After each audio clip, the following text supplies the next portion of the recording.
இது மாலை நேரத்து மயக்கம், பூமாலை போல் உடல் மணக்கும், இதழ் மேலே இதழ் மோதும் அந்த இன்பம் தேடுது எனக்கும்.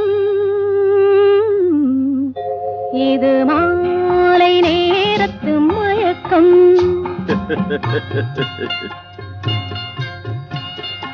இது கால ஜீவனின் கலக்கம், இதை காதல் என்பது பழக்கம்.